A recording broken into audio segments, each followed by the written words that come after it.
Wow. I've been up here a lot. I've never seen a crowd like this. I think we need a ballroom, and that's happening. It's going to be a beautiful ballroom. This is really a lot of people, most I've ever seen in this room.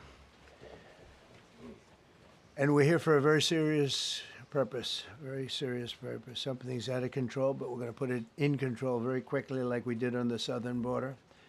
I'm announcing a historic action to rescue our nation's capital from crime, bloodshed, bedlam, and squalor, and worse.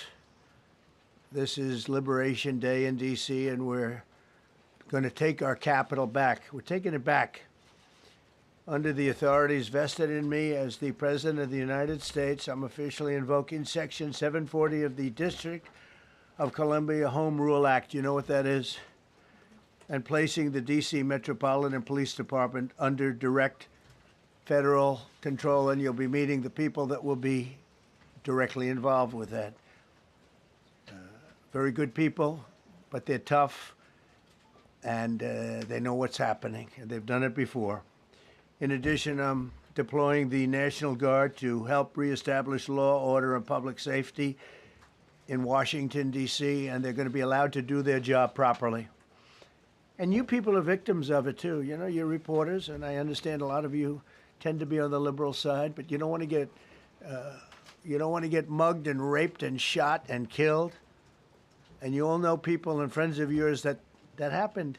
And so you can be anything you want, but you want to have safety in the streets. You want to be able to leave your apartment or your house where you live and feel safe and go into a store to buy a newspaper or buy something. And you don't have that now. The murder rate in Washington today is higher than that of Bogota, Colombia, Mexico City, some of the places that you hear about as being the worst places on earth, much higher. This is much higher. The number of car thefts has doubled over the past 5 years, and the number of carjackings has more than tripled. Murders in 2023 reached the highest rate probably ever. They say 25 years, but they don't know what that means because it just goes back 25 years. Can't be worse. Our capital city has been overtaken by violent gangs and bloodthirsty criminals, roving mobs of wild youth, drugged out maniacs and homeless people. And we're not going to let it happen anymore. We're not going to take it. Just like we did on our southern border. Nobody comes through our southern border anymore. 3 months in a row, we had zero. I don't know if that's right, but the people that do the work, it's a very liberal group of people, actually, and they actually said zero for the last 3 months. Nobody thought a thing like that was possible. And, you know, when you say take a look at numbers, I just saw some charts. These are different cities throughout the world. Red is, okay, the red is a place called Washington, D.C. Look at these. Baghdad we doubled up on Baghdad. Panama City, Brasilia, San Jose, Costa Rica, Bogota, Colombia, heavy drugs. Mexico City, I mentioned, Lima, Peru, all double and triple what they are. So do you want to live in places like that? I don't think so. I don't think so. And I think the people in this room, if you wrote correctly, you'd see, look at the kind of numbers we have. D.C., 41 per 100,000, number one that we can find anywhere in the world. Other cities are pretty bad, but they're not as bad as that. That where you want to live? The reporters of the world? Juvenile offenders and crimes against persons, as they say. It's getting worse. Not getting better, it's getting worse. And we had a recent indication. There was a story about a man who was just left. He quit because he was asked to do phony numbers on crime. And we're going to look into that. I think Pam is going to be looking into that. But he was asked by the city, I guess, that we don't want to show the real numbers. Let me do numbers so it looks like it's going down. Not going down. And under Biden, it was a disaster. And nobody did anything about it. We're going to do things about it like you wouldn't believe. Every American has a constitutional right to be able to access and petition their government in safety, and countless federal officials and employees likewise have the right to carry out their jobs in peace without being shot. As you know, I lost a very good person a while ago, was shot waiting for his wife. He was in the car. They robbed his car. They shot him. They killed him like it was nothing to it. She was walking to the car. It's a horror show. This issue directly impacts the functioning of the federal government and is a threat to America, really. It's a threat to our country. We have other cities also that are bad, very bad. You look at Chicago, how bad it is. You look at Los Angeles, how bad it is. We have other cities that are very bad. New York has a problem. And then you have, of course, Baltimore and Oakland. We don't even mention that anymore. They're so far gone. We're not going to let it happen. We're not going to lose our cities over this. And this will go further. We're starting very strongly with D.C., and we're going to clean it up real quick, very quickly, as they say. Days ago, a former member of the DOJ staff was savagely beaten by a band of roving thugs after defending a young woman from an attempted carjacking. He was left dripping in blood. He thought he was dead, with a broken nose and concussion. Can't believe that he's alive. He can't believe it. In June, a 21-year-old congressional intern was tragically killed after being hit by a stray bullet in a drive-by shooting.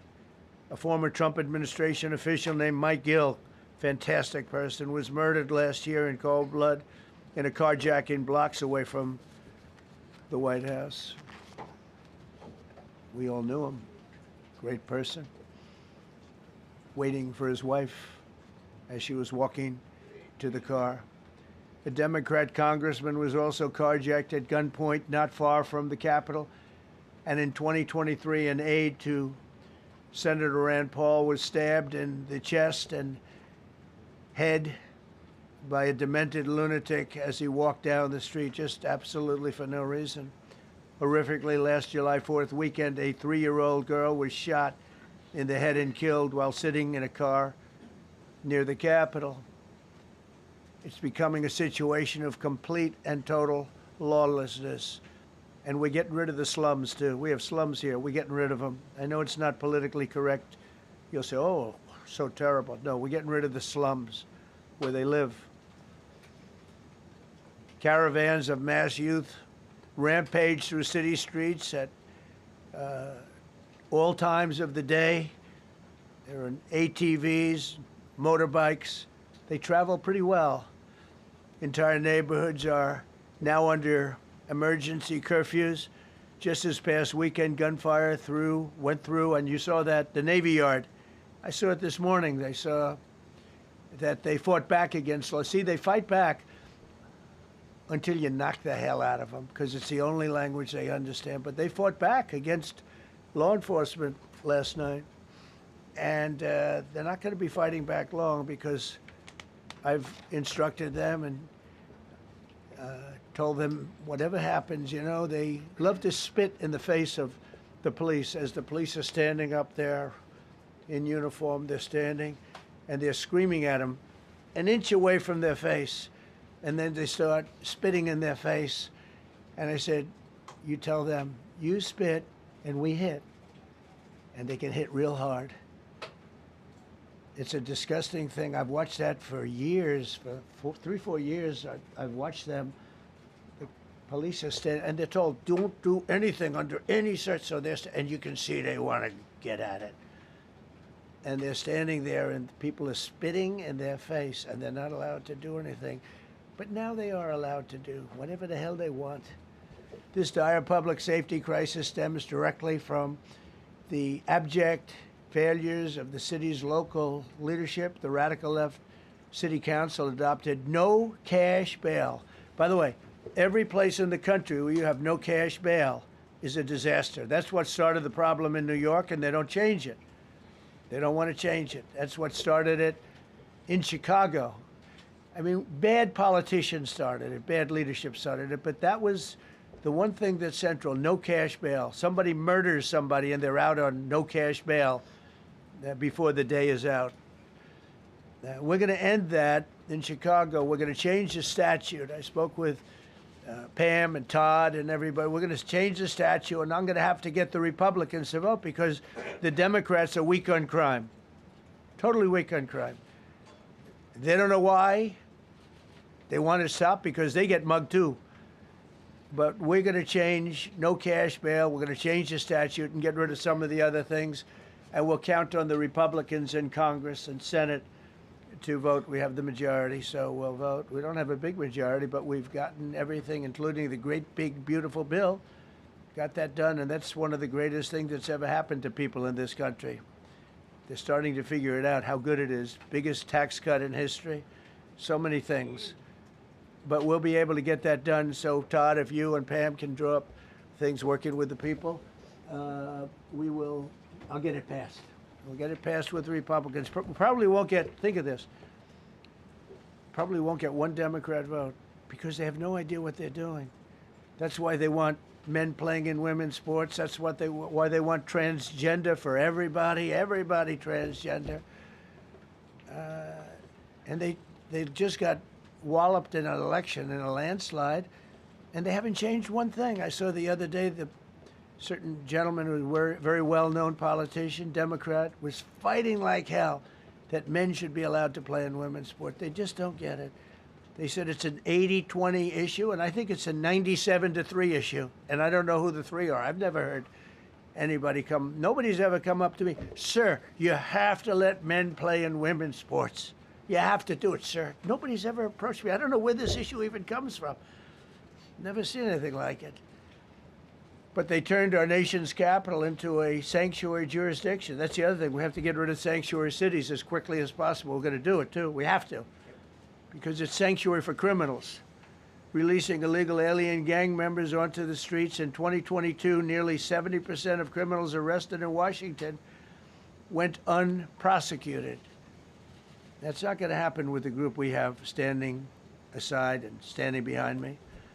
And at the Metropolitan Police Department, it's now reached a small number relatively compared to what it was, but it's thousands of people. You know, we have thousands of police. I was told today, sir, they want more police. I heard a number, 3,500 police. That's a lot of police. 3,500. I thought they were going to say, we only have 30 policemen or women. They said, we have 3,500. We need more. You don't need more. That's so many. I never heard. That's like an army.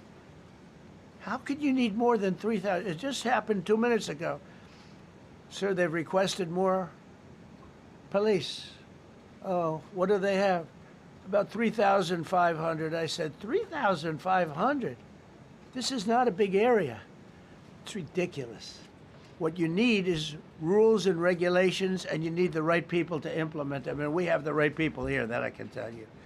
Look at the border. Biden said there's nothing you can do. Kamala was the border czar. She never called one of the Border Patrol agents who are great. ICE is great. Never spoke to anybody. Never went there. But she was the border czar. And everybody said it was impossible to fix. I fixed it in 3 months. No, really. I fixed it the first week, but really fixed it over the last couple of months. And I mean, literally to a point where, as I said, 0 illegals entering our country in the last 90 days. Pretty amazing. It's time for dramatic action. We're going to do the same thing over here. It's going to be a very safe city very soon. We're not looking to take years, because a lot of people die in years. And we've got incredible people in this country, except we have to allow them to do their job. And that we will deliver like nobody's ever delivered before. I actually think it's easy.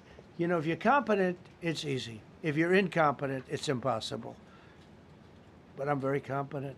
Last week, my administration surged 500 federal agents into the district, including from the FBI, ATF, DEA, Park Police, the U.S. Marshal Service, the Secret Service, and the Department of Homeland Security. You know, a lot of nations, they don't have anything like that. They got some police, and they're rough police. They don't have DEA, ATF, FBI, Park Police, the U.S. Marshal Service, Secret Service, Department of Homeland Security. They got some police, but they're rough police, and they do their job. They don't have crime. We're not going to have crime either. They made dozens of arrests, and that's what starts to happen. Again, cashless bail. Watch what we do with that. Today, we're formally declaring a public safety emergency. This is an emergency. This is a tragic emergency. And it's embarrassing for me to be up here. You know, I'm going to see Putin. I'm going to Russia on Friday. I don't like being up here talking about how unsafe and how dirty and disgusting this once beautiful capital was, with graffiti all over the walls. It's another part of it, by the way, because we're talking about safety, but we're also talking about beautification. We have the most beautiful, potentially, capital in the world. We always had. But people come from Iowa, they come from Indiana, they come and then they get mugged. Not going to happen. Keep coming, because by the time you get your trip set, it's going to be safe again, and it's going to be clean very quickly. We're going to replace the medians that are falling down all over the roads. We're going to replace the potholes. We're going to put a nice new coat of asphalt over the top. No, we don't have to rip the road out and spend 7 years building a new road because they cut everything. Because some designers said, well, we need a 1/4 of an inch more turn for safety reasons. No, we're going to do it right. We're going to get it done quickly. So today we're declaring public safety emergency in the District of Columbia, and Attorney General Pam Bondi, who's fantastic, is taking command of the Metropolitan Police Department as of this moment.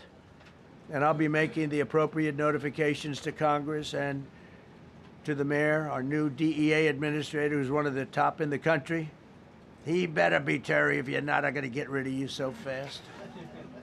Terry Cole. Terry, thanks. Very good. We just got him. Most highly recommended person. And you'll be designated as the interim federal commissioner of the Metropolitan Police Department. Okay? And you run them tough. They're good. You have a lot of good people. You have people that shouldn't be there. You also have people that shouldn't be there. They got in there because of woke. But you have a lot of great police. And those people are the ones that want to help you. This city will no longer be a sanctuary for illegal alien criminals. We will have full, seamless, integrated cooperation at all levels of law enforcement, and we'll deploy officers across the district with an overwhelming presence. You'll have more police, and you'll be so happy because you'll be safe. When you walk down the street, you're going to see police, or you're going to see FBI agents. We're going to have a lot of agents on the street. You're going to have a lot of essentially military, and we will bring in the military if it's needed. By the way, we're going to have National Guard, but Pete Hegseth will tell you about it. We will bring in the military if needed. People say, "Oh, that's so terrible. He's going to bring in." It's been used many times over the years.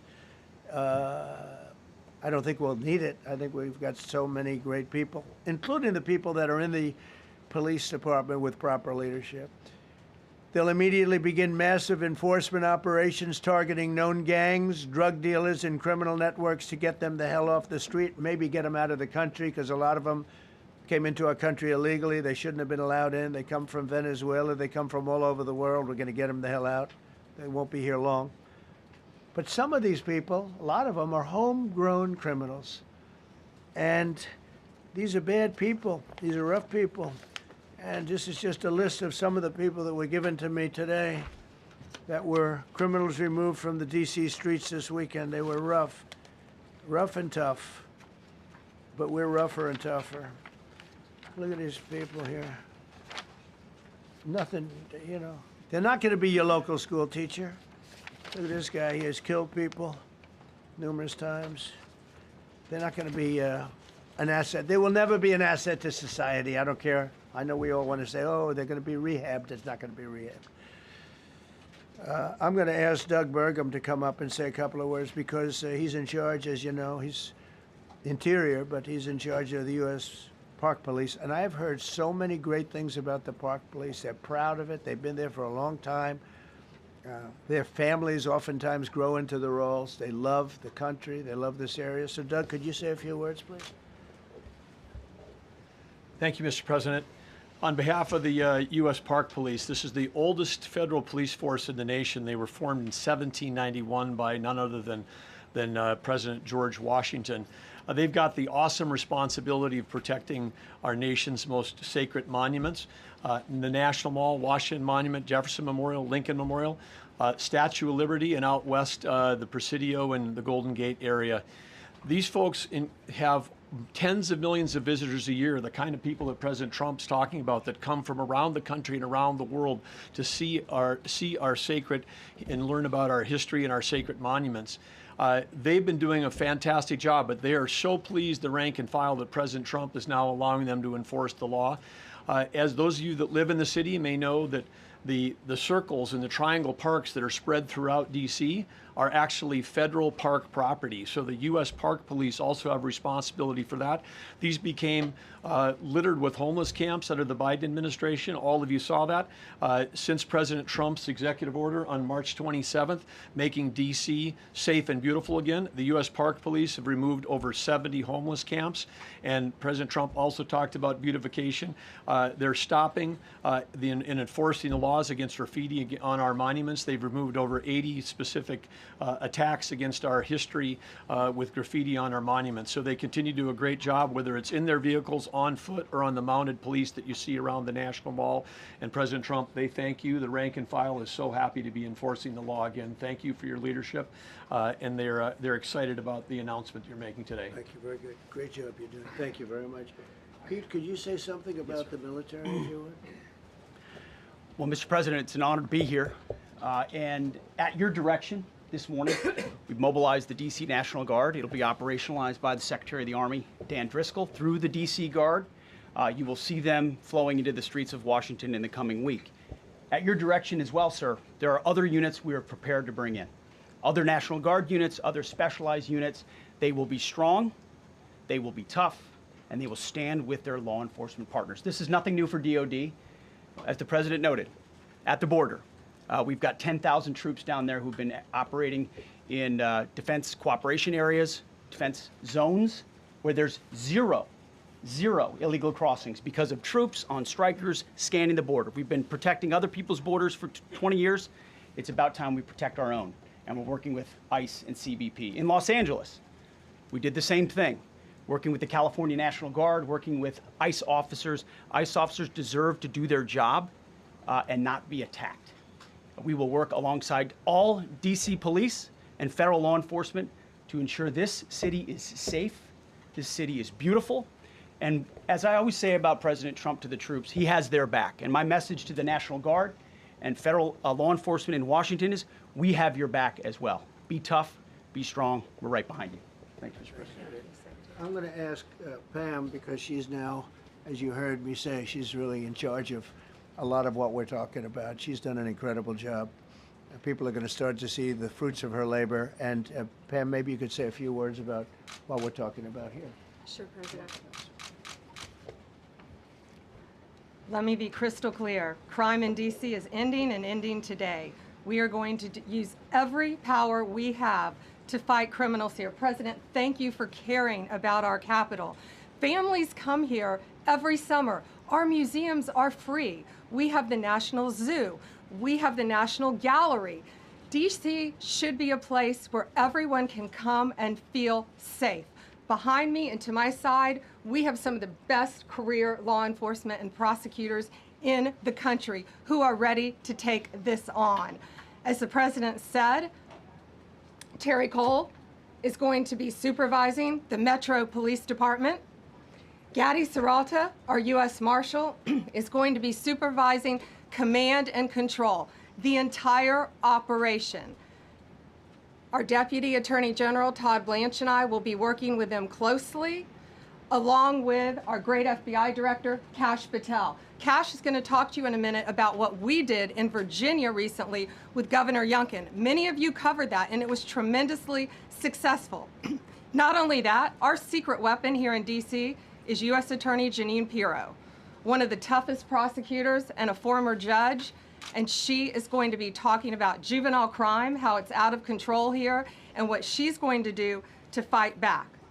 No more crime rampant in our beautiful capital. No more teenage girls beating a disabled man to death. No more of that. No more drive-bys. We're going to do everything we can. And working with the ATF Director Driscoll and Commander of the Army, we're going to all work together. That's what we all do in this room. We work together, we fight. Do not underestimate one person in this room. We're going to make DC beautiful. We're going to make DC safe again. One other thing, just at the wharf a few days ago, the area of the wharf, Terry Cole reached out to me, not even nightfall, on the weekend, where so many families in tourists go. A guy's overdosing from fentanyl on a park bench. In the middle of families around, they administer Narcan and saved his life. No more of that. The President of the United States is going to clean up DC, and we're going to be there to help him, and we're going to be successful. Thank you. Thank you, Pam. Cash, talk about Northern Virginia, if you would. Northern Virginia, we had a big success. Thank you, Mr. President. Thank you, Attorney General Bondi, for your leadership, Deputy Attorney General, and the rest of our interagency partners. Mr. President, the following is what happens when you let good cops be cops, and I just want to highlight that before I get into Northern Virginia. This year alone, under President Trump's administration, we've had over 4,000 child victims identified and found. That's a 33% increase from the same time period last year. 33% increase. We've had a seizure of 1,500 kilograms of fentanyl up to this date. That is a 25% increase since the same time period last year. And just to put it in perspective, 1,500 kilograms of fentanyl is enough to kill 115 million Americans. 115 million Americans. Cops are getting after it.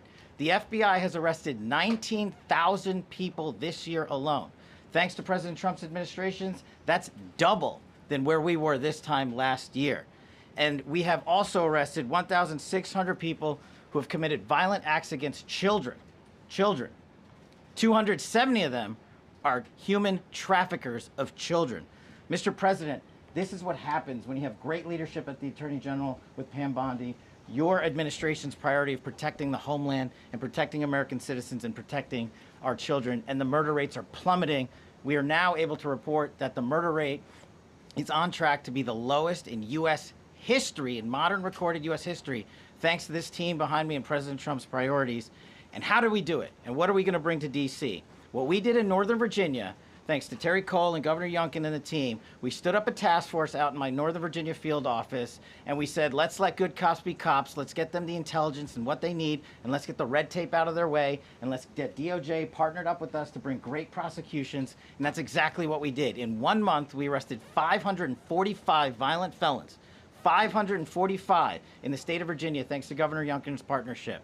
And that simplicity in law enforcement is what's coming to Washington, D.C. When you let good cops be cops, when you give them the intel they need, when you work with our Homeland Security Task Force, when you work with Terry and Gaddy and I go way back to Miami, these guys are great leaders of the respective departments and law enforcement capacities. And when you have the DOJ and President Trump driving behind this mission, we are going to clean up Washington, D.C., and we're going to do it the right way, the lawful way, and we're going to make sure Washington, D.C. is safe again. Thank you, Mr. President. Thank you, Attorney General. Thank you very much.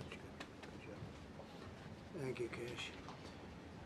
So the process begins right now. It actually started over the weekend, and we confronted a lot of very bad people. But it's going to be something that will be pretty amazing to you as you watch it. And I think most of you say it's a beautiful thing to do it right. We're going to be removing homeless encampments from all over our parks, our beautiful, beautiful parks, which now a lot of people can't walk on. They're very dirty, we got a lot of problems. But we've already started that. We're moving the encampments away, trying to take care of people. Some of those people, we don't know how they even got there. Some of those people are from different countries, different parts of the world. Nobody knows who they are. They have no idea, but they're there.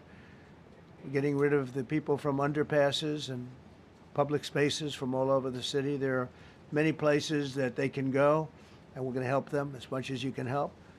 But they'll not be allowed to turn our capital into a wasteland for the world to see.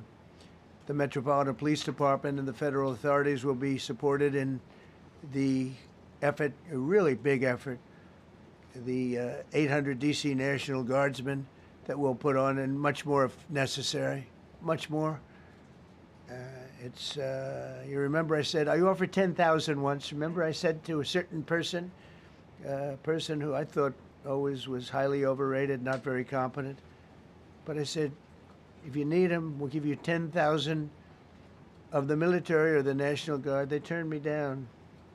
But if necessary, we're going to move service members directly to joining the Guardsmen, and that'll take place very rapidly, and that'll be done in conjunction with Pam and with Pete and everybody else. Washington, D.C. should be one of the safest, cleanest, and most beautiful cities anywhere in the world, and we're going to make it that. We're going to make it safe. We're going to make it smart. We're going to make it beautiful, so beautiful. Some of the buildings, we're going to add to it. You see what we've done at the White House. White House is a whole different building. I do that in my part-time because it's a natural instinct as a real estate person. I was very good at that, and I was very good at fixing things up. I like fixing things up. You see what's happening. The marble floors are being reinstalled, renovated, fixed. The whole place is becoming very beautiful. We're going to be adding a magnificent ballroom, most beautiful ballroom, I think, anywhere. We need it. I would have certainly loved to have had it today.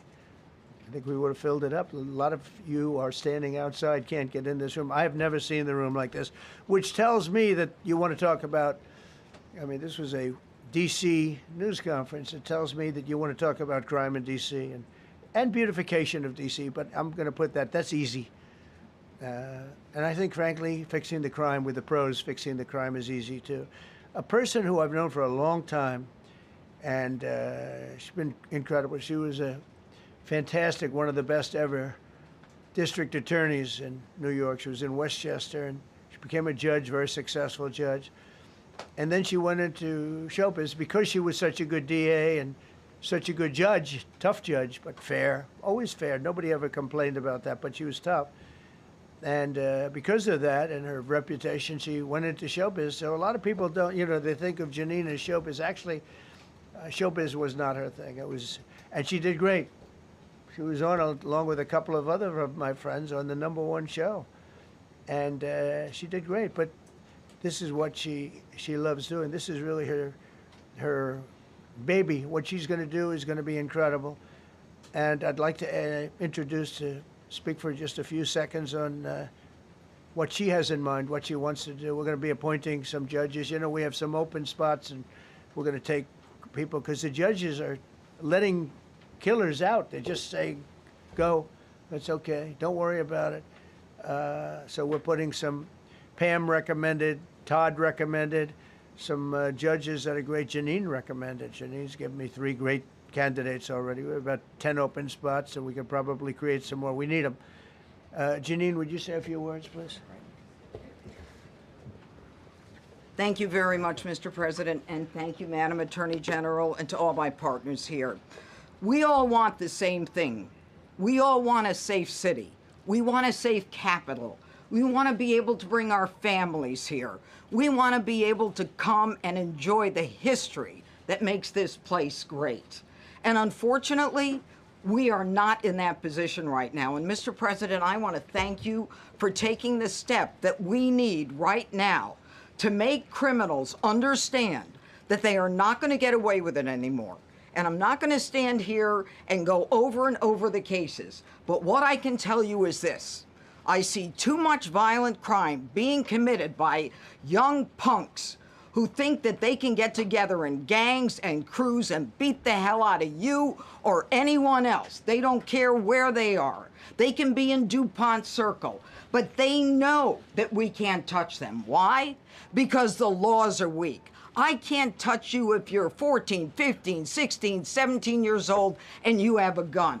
I convict someone of shooting another person with an illegal gun on a public bus in the chest, intent to kill. I convict him, and you know what the judge gives him?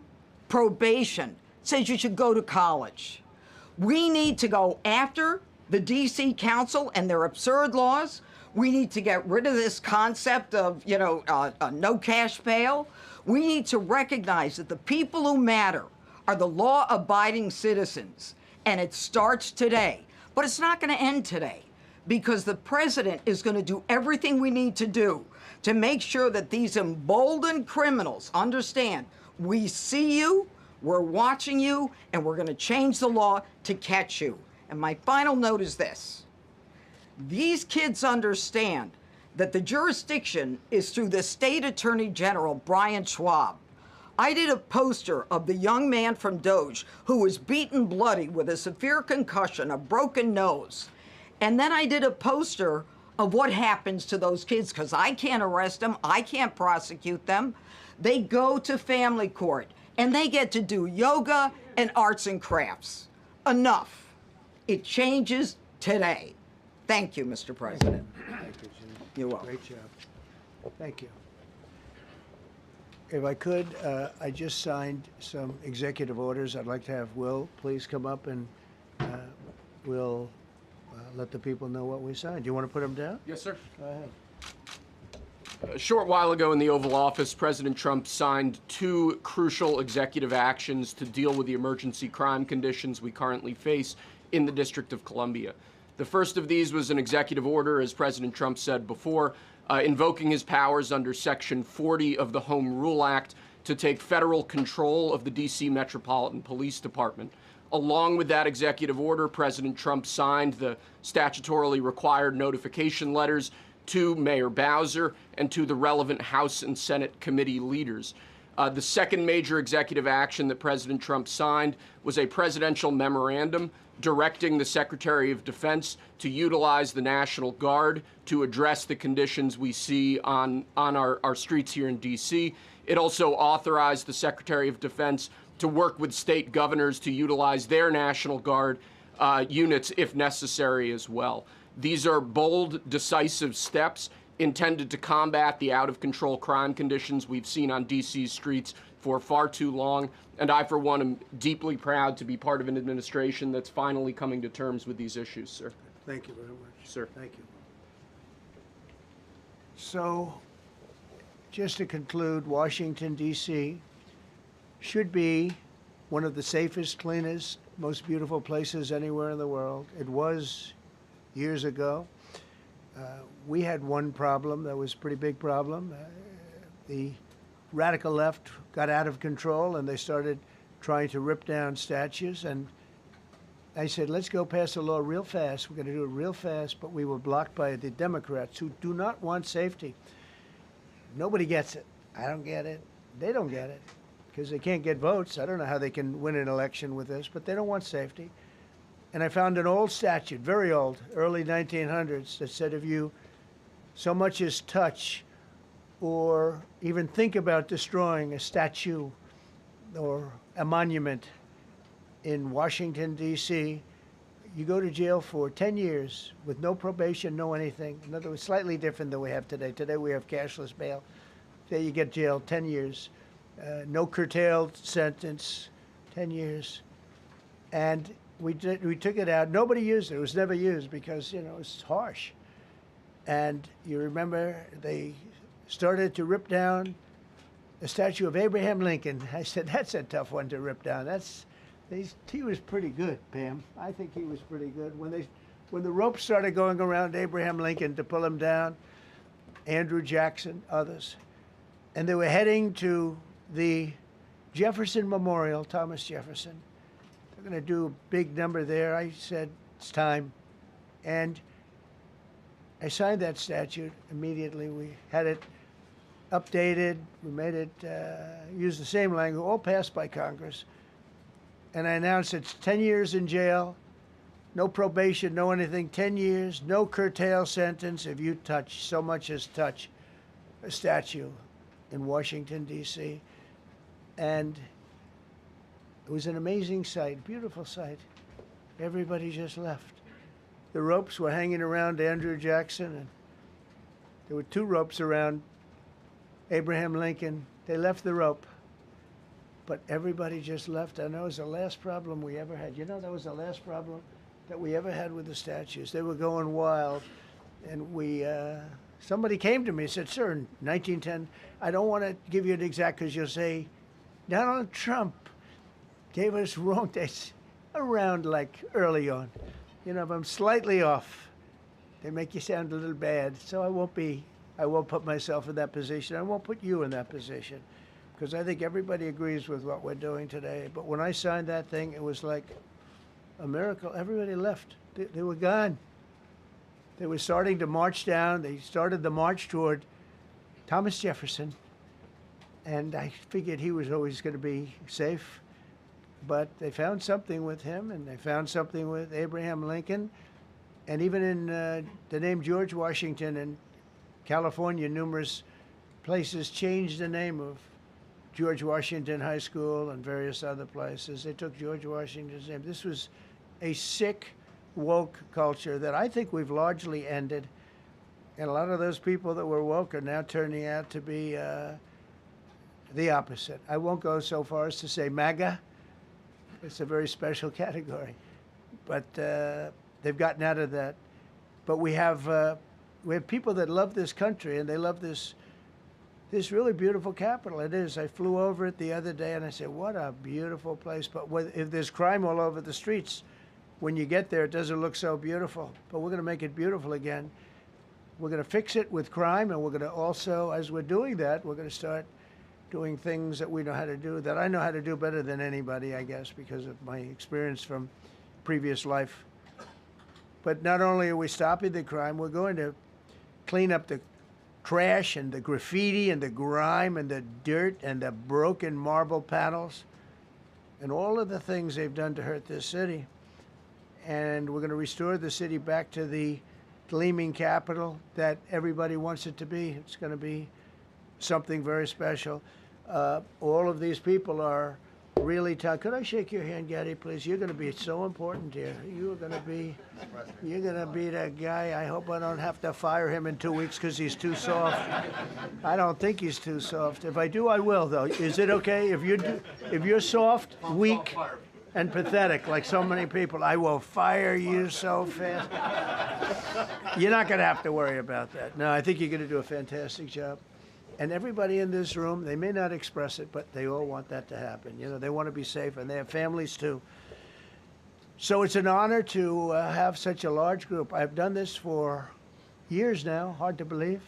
I've never seen this room so packed. In fact, I'm sure it's a violation of every fire code.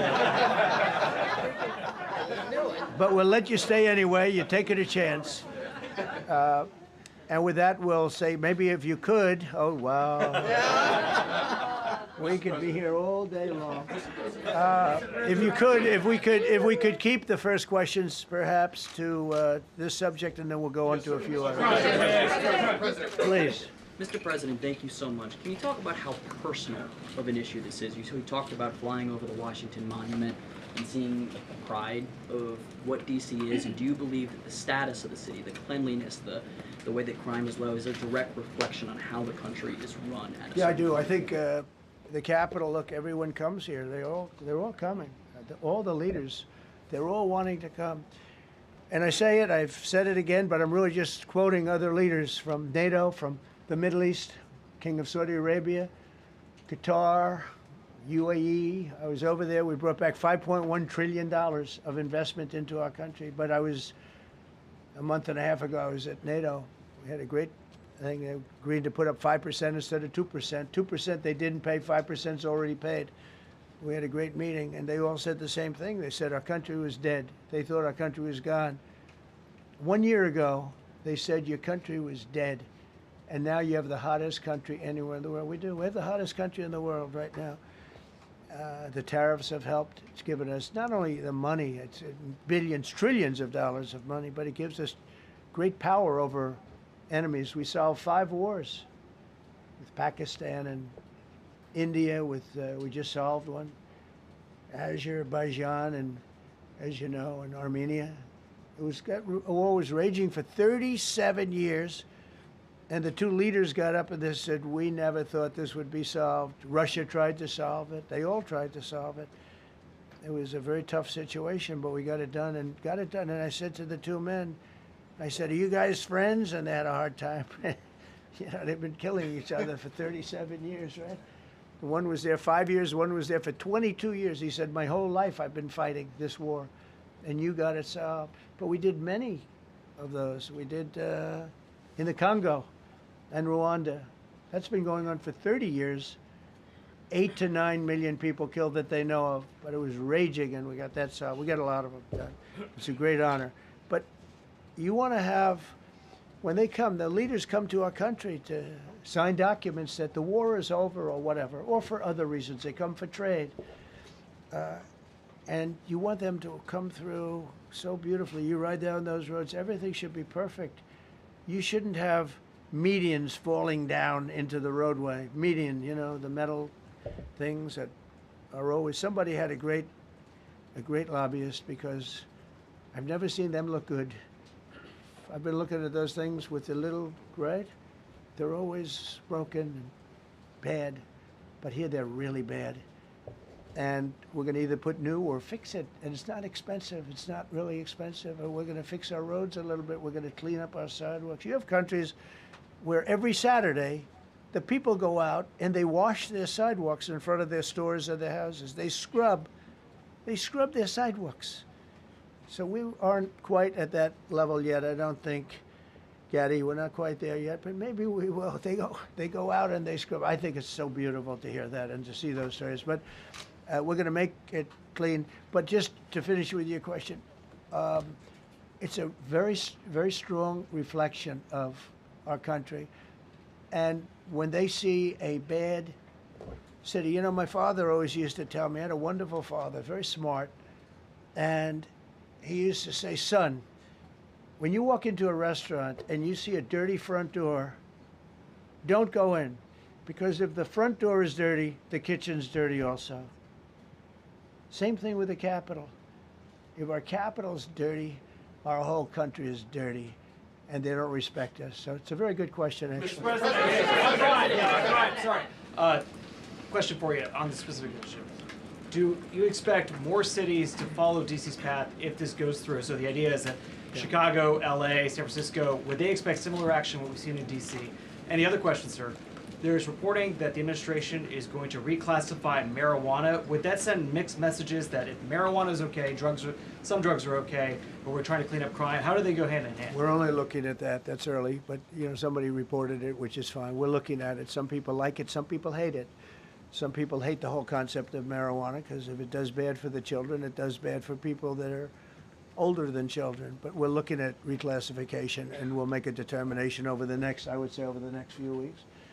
And that determination hopefully will be the right one. It's a very complicated subject, the subject of marijuana. I've heard great things having to do with medical, and I've had bad things having to do with just about everything else. But medical and, for pain and various things, I've heard some pretty good things, but for other things, I've heard some pretty bad things. The other part of your question, I mean, we're just going to see what happens with it all. We're going to have a tremendous success in what we're doing. Other cities are hopefully watching this. They're all watching, just like everyone's watching here. They're all watching, and maybe they'll clean up, and maybe they'll do this and get rid of the cashless bail thing and all of the things that caused the problem. I mean, if you go back, this whole thing with cashless bail is a disaster. So many problems came that we never had before. So they're watching us today, and if they don't learn their lesson, if they haven't studied us properly, because we're going to be very successful. I have zero doubt about that. It's going to be. It's a question of will it be really fast, like the border. You know, everyone said, they used to say, Biden used to say, I need legislation. I didn't get any legislation. I called up our people, and we did a great job. Tom Homan was great. As you know, our secretary did a great job. They did a great job. There's no games. They didn't play games. And we're going to have the same thing here. But then I'm going to look at New York in a little while. Let's do this. Let's do this together. Let's see. It's going to go pretty quickly. And if we need to, we're going to do the same thing in Chicago, which is a disaster. We have a mayor there who's totally incompetent. He's an incompetent man. And we have an incompetent governor there. Pritzker's an incompetent. His family threw him out of the business, and he ran for governor. And now I understand he wants to be president. but I noticed he lost a little weight, so maybe he has a chance. You know, you never know what happens. But Pritzker's a gross incompetent guy, thrown out of the family business. But when I look at Chicago and I look at L.A., if we didn't go to L.A. 3 months ago, L.A. would be burning like the part that didn't burn. If he would have allowed the water to come down, which I told him about in my first term, I said, you're going to have problems, let it come down. We actually sent in our military to have the water come down into L.A. They still didn't want it to come down after the fires. But that was it, we have it coming down. But hopefully L.A. is watching. That mayor also, the city's burning. They lost like 25,000 homes. I went there the day after the fire.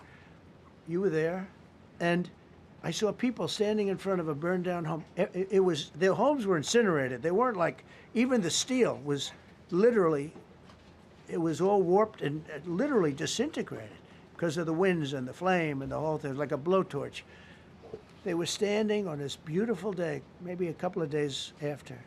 We gave it a little time because what they had suffered. Almost 25,000 homes. And you see what's happening now. They didn't give their permits. I went to a town hall meeting. I said, we're going to get you the federal permits, which are much harder.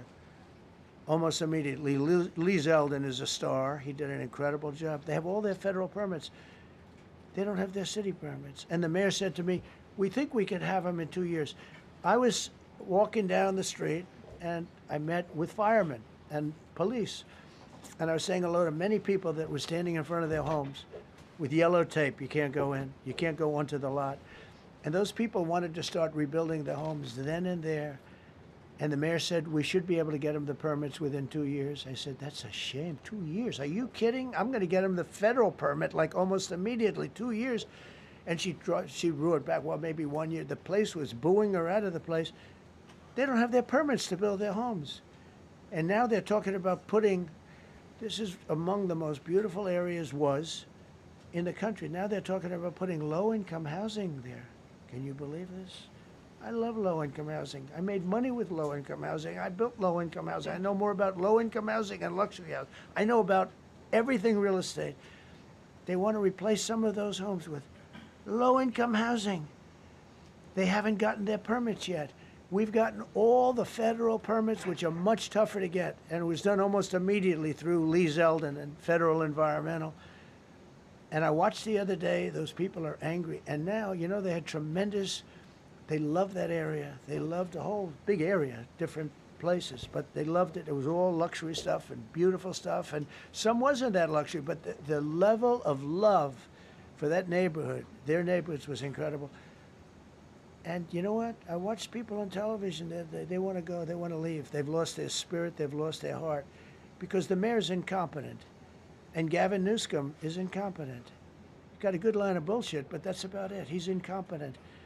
And you have Los Angeles is, you know, it's amazing. You know, I called, the first thing I did, I got the Olympics to go there. I was the one that got it.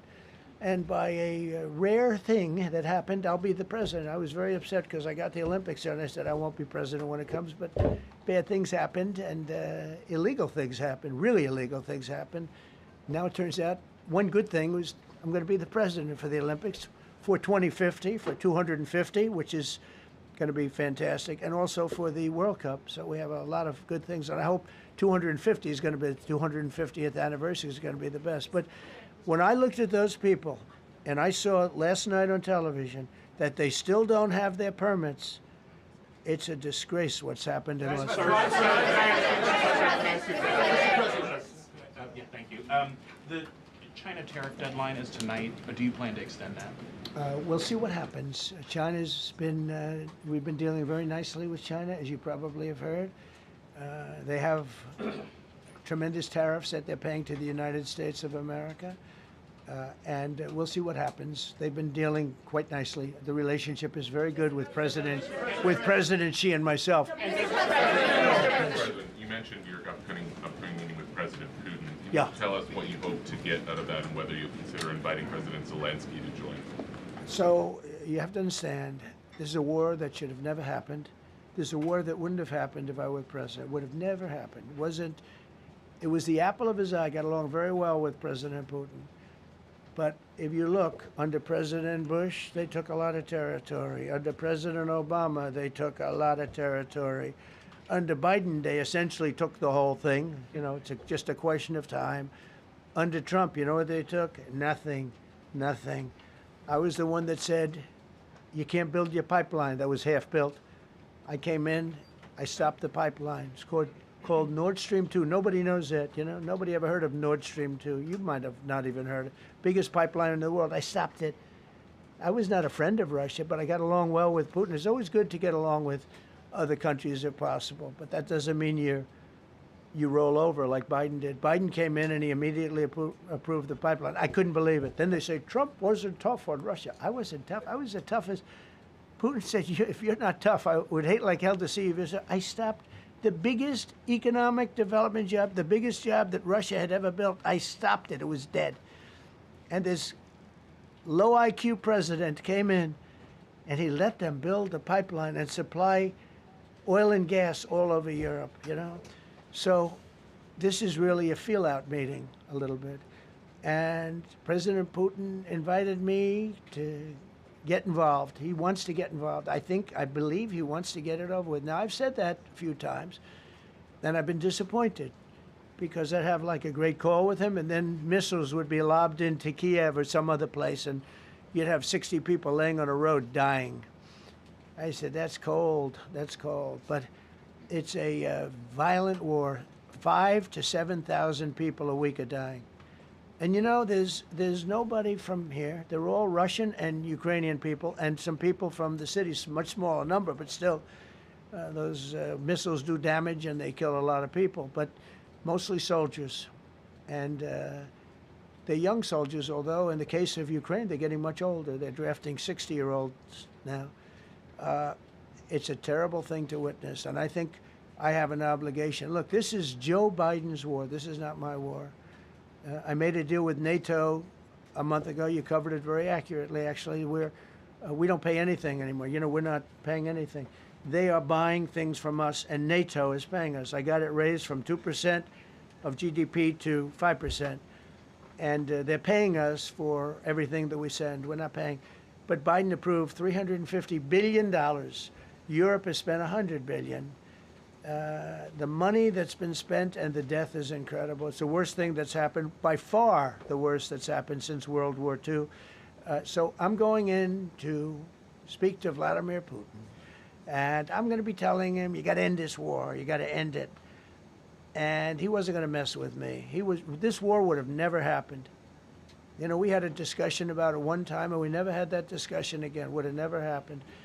And when the election was rigged, and then Biden took office, which was barely took office, the auto pen took office, bad things started happening. Bad things, stupid things were said. And it ended up in a war. And you know, and I don't believe this will happen anymore because I have that pretty well covered. This could end up in a third world war. This could have been a third world war. I don't think that's going to happen now. But I thought it was very respectful that the president of Russia is coming to our country as opposed to us going to his country or even a third-party place. But I think we'll have constructive conversations. Then after that meeting, immediately, maybe as I'm flying out, maybe as I'm leaving the room, I'll be calling the European leaders who I get along with very well. And, you know, I have a great relationship, I think, with all of them. And I get along with Zelensky, but, you know, I disagree with what he's done. Very, very severely disagree. This is a war that should have never happened, wouldn't have happened. But I'll be speaking to Zelensky. The next meeting will be with Zelensky and Putin, or Zelensky and Putin and me. I'll be there if they need, but I want to have a meeting set up between the two leaders.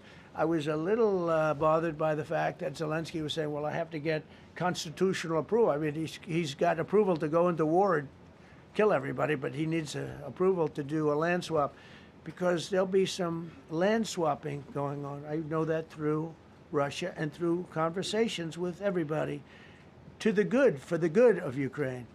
Good stuff, not bad stuff. Also, some bad stuff for both. So there's good and there's bad.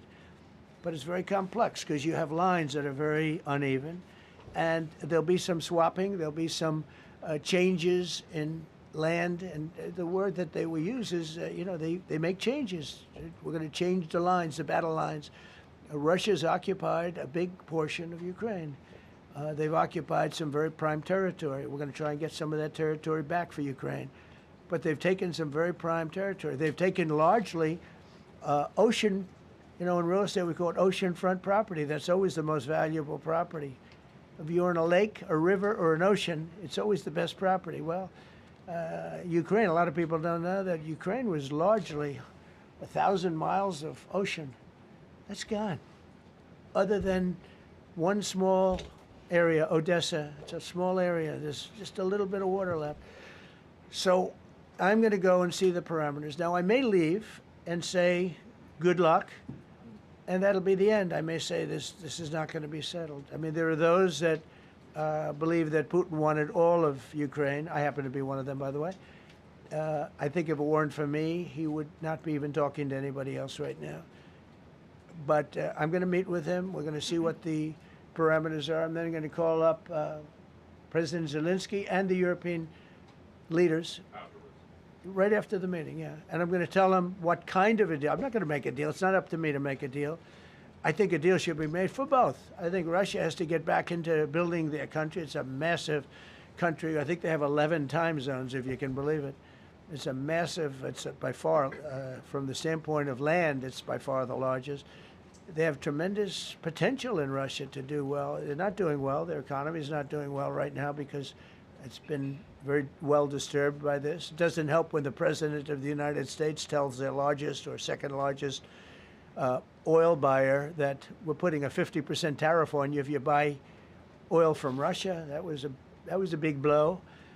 And then they say, gee, he wasn't so tough. Nobody else would have done that. And I haven't stopped there. I mean, look, I was all set to do things far bigger than that, but I got a call that they'd like to meet, and I'm going to see what they want to meet about. I'd like to see a ceasefire. I'd like to see the best deal that could be made for both parties. It takes two to tango, right? So ultimately, I'll have a meeting next week. I had a great relationship with him, considering the fact that I was not nice to him because of the pipeline. I ended the pipeline. I also gave the javelins. Do you ever hear of a javelin? Javelin is called a tank buster. They say that Obama gave them sheets and I gave them javelins. If it weren't for me, all those tanks that were destroyed at the first days of the war because the tanks got stuck in the mud, some commander made a better. They would have been in Kiev in 4 hours going down the highway. But a Russian general made a brilliant decision to go through the farmland instead. And they just had torrential rains, and the rains were so bad, and it was mud, and those tanks got stuck in the mud. I don't know who that general is, but knowing Vladimir, he's probably not around any longer because all those tanks were stuck in the mud, and they went along with the javelins. I gave them the javelins. You know that, right? I gave them javelins. They gave them sheets. But I'm going to meet with President Putin, and we're going to see what he has in mind. And if it's a fair deal, I'll reveal it to the European Union leaders and to the NATO leaders and also to President Zelensky. I think out of respect, I'll call him first. And then I'll call them after. And I may say, lots of luck, keep fighting. Or I may say, we can make a deal. If not, I will tell you this. I've seen a poll coming out of Ukraine. 88% of the people would like to see a deal made. And if you go back 3 years, everybody was gung-ho for war. Everybody's gung-ho for war until you have it. It's an amazing thing. I had it with a couple of countries where I couldn't get a deal done with one particular country. And I just couldn't. The guy's great. He's a friend of mine. Great. Good leader. Tough as hell. I couldn't get the deal done. And then he went into war for a short period of time. You know where I'm talking about. First term. And it was nasty. Guys being killed all over the place. And he went through 1 week of war, and I was able to get the deal done. He said, this is nasty. Yes, please. Yeah, just to follow up on what you were saying there. First of all, Volodymyr Zelensky is not invited on Friday? He wasn't a part of it. I would say he could go, but he's gone to a lot of meetings. He's been there for 3.5 years. Nothing happened. And what is the definition? I mean, do you want somebody that's been doing this for 3.5 years What's the definition of a good deal? I'll tell you after I hear what the deal is. I was gonna ask Because you- there could be many definitions. You know, you're talking about a very large and complex situation. Now, I tell you, the war that I just settled with Azerbaijan and with, as you know, and Armenia was almost as complex as this one, having to do with routes, Successful trade. meeting on Friday with Vladimir Putin. Well, we're going to have a meeting with Vladimir Putin, and at the end of that meeting, probably in the first 2 minutes, I'll know exactly whether or not a deal can be How will you made. know that? Because that's what I do. I make deals. Mr. President. please, go ahead. Yeah, thank you, Mr. President. I'm going to ask you 2 questions, one about China, one about Russia, if I could. On China, your administration agreed to send the most advanced or advanced NVIDIA and AMD chips. No, to obsolete. No. obsolete chip. Well, and then 15% of the You profits mean the come back. 20s? No. This is an old chip that China already has. And I deal with Jensen, who's a great guy, and NVIDIA. The chip that we're talking about, the H20, it's an old chip. China already has it in a different form, different name, but they have it. Or they have a combination of two will make up for it and even then some.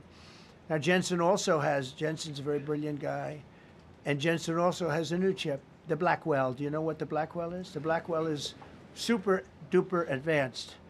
I wouldn't make a deal with that, although it's possible I'd make a deal, a somewhat enhanced in a negative way Blackwell. In other words, take 30% to 50% off of it. But that's the latest and the greatest in the world. Nobody has it. They won't have it for 5 years. But the H20 is obsolete. You know, it's one of those things. But it still has a market. So I said, listen, I want 20% if I'm going to approve this for you, for the country, for our country, for the U.S. I don't want it myself. You know, every time I say like 747, I want, yeah, for the Air Force. So I just wanted, so when I say I want 20, I want for the country. I only care about the country. I don't care about myself. And he said, would you make it 15? So we negotiated a little deal. So he's selling a essentially old chip that Huawei has a similar chip, a chip that does the same thing. And I said, good, if I'm going to give it to you, because they have a, they have a stopper, what we call a stopper, not allowed to do it. It's really known as a restrictive covenant. And I said, if I'm going to do that, I want you to pay us as a country something, because I'm giving you a release. I released them only from the H20. Now, on the Blackwell, I think he's coming to see me again about that. But that will be a unenhanced version of the big one. Like, I don't know if you know it, we will sometimes sell fighter jets to a country and we'll give them 20% less than we have. Do you know what I mean, right? That's the same. So on Russia, do you see a time, Mr. President, when there could be normal trade between the U.S. and Russia? Should your meeting go well, should there be peace? I do, yeah. Russia has a very valuable piece of land. If Vladimir Putin would go toward business instead of toward war, it's a warring nation. That's what they do. They fight a lot of wars. A friend of mine said Russia's tough because they just keep on fighting. They beat Hitler, so did we. And they beat Napoleon. They've been doing this for a long time. I asked a question to a very, very smart man that some people like and some people don't like. Viktor Orban, right? From Hungary, the head of Hungary. And he's in that same area and knows the two countries very well. I said, this was before Biden didn't do anything to get us out of it. He could have gotten us out of that. It would have never happened. I said, so can Russia be beaten by Ukraine? He looked at me like, what a stupid question. He said, Russia's a massive country, and they win their country, and they win their life through wars. They fight wars. That's what they do. He said, China beats you with trade. Russia beats you with war. That was a very interesting statement. China's not beating us with trade, not when I'm in charge. But they were beating Biden with trade, but they never beat us with trade. Don't forget, China had to pay $400 billion worth of tariffs when I was last time. That was last time. And if we didn't have COVID, all of this stuff we would be loaded. We're finding hundreds of billions of dollars of cash is pouring into our country now because of tariffs. And all we're doing is we're doing what they do to us. It's so beautiful to see it. They found last month, as you saw, $25 billion of excess cash flow. They're saying, where did it come from? I said, I'll tell you where it came from. It came from a place called tariffs, and we're doing very well. We're really doing well. But I expect to have a meeting with Putin that I think it'll be good, but it might be bad. And I'm here for one reason, to get rid of a war that somebody else started. Should have never happened. And if I could end it, great. Complex war, a lot of bad blood, But Zelensky's been there for 3.5 years. So if you put him in a room, now I will say this, ultimately I'm going to put the two of them in a room. I'll be there or I won't be there. And I think it'll get solved. Yeah, please be happy. Thank you, Mr. President. Excuse me, I'm going to suggest, because do you have any other questions on DC? Because I don't want them to be. Wait. These are incredible people. I don't want them to be standing up here on subjects. Does anybody have a question of them? And then you guys can leave. Okay, a question. Brian, go ahead. Thank you, Mr. President. All right. And by the way, this is only on DC, and then they're going to leave because it's unfair to have them stand up here all day long. I agree. Brian. I've got two questions for you. First, about DC. This is personal for me as well. Last year, I was robbed on the streets by one of these teenage thugs.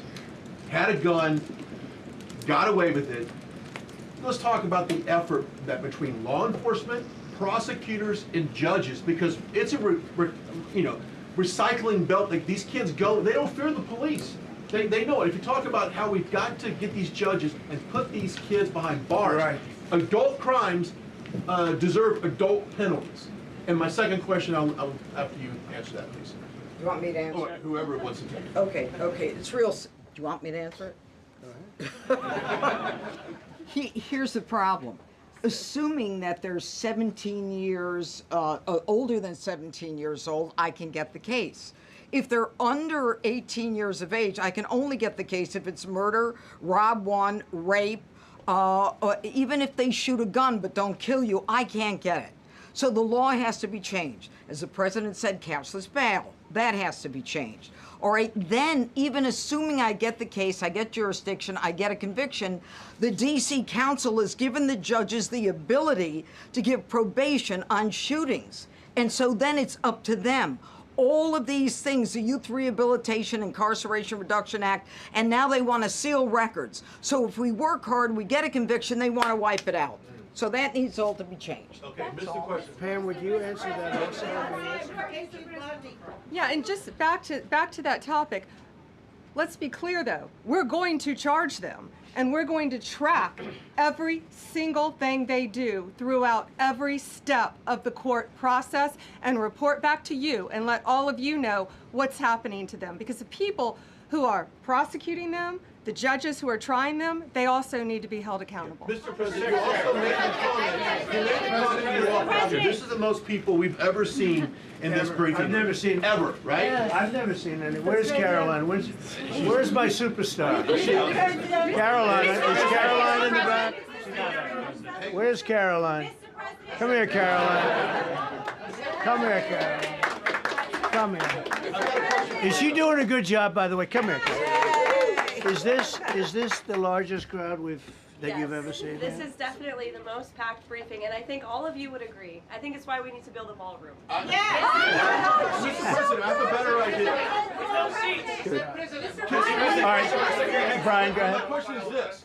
You're building the big, beautiful ballroom. Yeah. Could we build a big, beautiful briefing room, updated technology, more seats? I don't want to do that. I don't want you to be comfortable. So no, I don't want to make life comfortable. So look, look. Let's just do this. Let's do this. It's going to be a big thing. We're going to Russia. That's going to be a big deal. What happens, happens. I'll let you know what happens. You'll be the first to know. I'll be calling the European leaders. I'm going with totally. I mean, we have a lot of talks. They're great people. They're great leaders, actually, and they want to get back. Honestly, as one of them said, I've OD'd on trying to settle Ukraine. They've OD'd, meaning they've overdosed on the settlement of Ukraine. Not a nice expression, but boy, is it accurate. They're tired of it. They want to get back to spending money on their countries. You know, Biden gave them $350 billion. Europe gave $100 billion. It should be much more than that. Shouldn't have been that kind of, they should have had equalization, but they didn't. But you know what? Still a lot of money. They want to get back to building their own countries. They really want it resolved. My relationship with the European leaders, as you saw, is extremely good. It's perfect. It's beautiful. Wait. And we're going to try. I'll be in touch with them. I have 5 of them call me. You think it's easy? There are a lot of European leaders, but they rely on me. Very much rely on me. If it wasn't for me, this thing would never get solved until the last person breathing is dead. Would you talk to them before? Mr. President. Yeah, I did. I'm talking to him right Mr. now. President. So I'm talking to the European leaders. I'll be talking to President Zelensky. I'm going to get everybody's ideas. I go into that thing fully loaded right up there, and we're going to see what happens. Now, I think one of 2 things is going to happen. It's going to be a good meeting, and we'll go a step further. We'll get it done. I'd like to see a ceasefire very, very quickly. Very quick. I'd like to see it immediately, but I'd like to see it very quickly. And we're going to be dealing with the European leaders, and we're going to be dealing with President Zelensky, and hopefully we're going to have a great success. As far as this, what we did today, and I think you were here for D.C. more so than even Russia, because Russia will be, you know, we have a couple of days to go, but the Russia is going to be very interesting. But to me, what is very exciting, and we're going to take back our capital. We're going to make it beautiful again, but we're going to make it, more importantly, safe again. It's going to be so safe. It's going to be a model. And then we'll look at other cities also. But other cities are studying what we're doing. And you have some capable people in other cities. They can do it too. But we have a great group of professionals. We're going to have a safe, beautiful capital, and it's going to happen very quickly. Thank you all. Thank you all very much. Will the Justice Department appeal the Epstein decision today, Mr. President? How long will the takeover of DC police last? We'll see you guys tomorrow. We'll have another briefing. We'll see the National Guard on their streets. All of them. Will we get more prisons out of this, sir?